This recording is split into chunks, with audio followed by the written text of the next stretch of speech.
Siapa yang menyangka seorang anak yang besar di bantaran kali, yang rumahnya pernah digusur berkali-kali, suatu hari akan berdiri memimpin salah satu negara terbesar di dunia. Ini bukan kisah politik, ini adalah kisah tentang perjuangan, keuletan, dan takdir yang diperjuangkan. Inilah kisah hidup Presiden ke-7 Indonesia, Joko Widodo.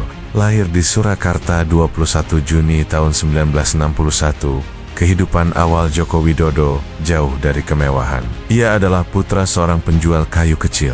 Keluarganya hidup dalam kesederhanaan, bahkan bisa dibilang kekurangan. Mereka tinggal di sebuah gubuk di bantaran Kali Anyar. Dan di sanalah ia merasakan kerasnya hidup. Bukan hanya sekali, tapi 3 kali rumahnya dan keluarganya menjadi korban penggusuran. Mereka harus berpindah-pindah mencari tempat baru untuk berteduh. Masa kecilnya dihabiskan membantu orang tua. Ia belajar tentang kayu bukan dari buku, tapi dari praktik langsung.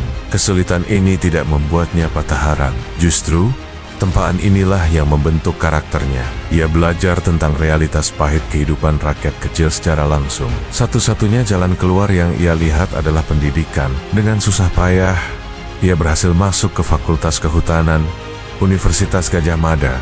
Baginya, ijazah adalah tiket untuk mengubah nasib. Setelah lulus, Jokowi tidak langsung sukses. Ia sempat bekerja di sebuah BUMN di Aceh. Namun ia merasa itu bukan dunianya.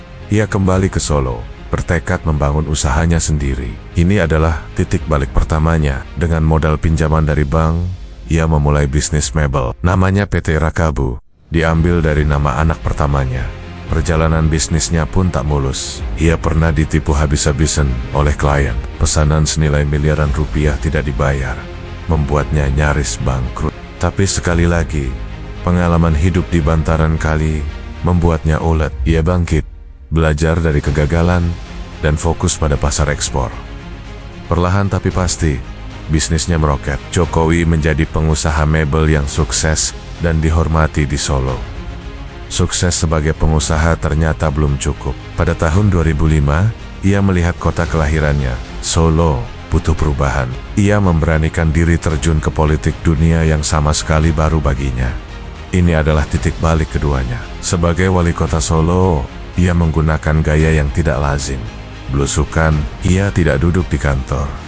Ia turun ke pasar, ke bantaran kali, ke tempat-tempat yang dulu ia tinggali. Ia memanusiakan birokrasi. Namanya melambung. Gaya kepemimpinannya yang merakyat membawanya ke panggung yang lebih besar. Gubernur DKI Jakarta pada tahun ke-2012, ia dianggap sebagai simbol harapan baru. Dan puncaknya, pada tahun 2014, sejarah tercipta. Anak yang dulu rumahnya digusur di bantaran Kali Anyar, pengusaha mebel dari kota kecil, berhasil memenangkan hati rakyat Indonesia.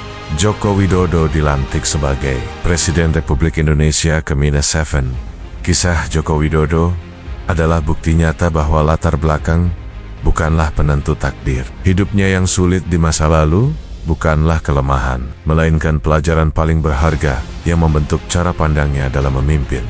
Dia membuktikan bahwa dari titik terendah sekalipun, dengan kerja keras, integritas, dan keuletan, seseorang bisa mencapai puncak tertinggi.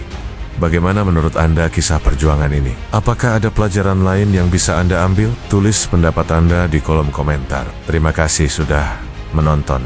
Jangan lupa like, subscribe, dan bagikan video ini agar lebih banyak orang terinspirasi. Sampai jumpa di video berikutnya.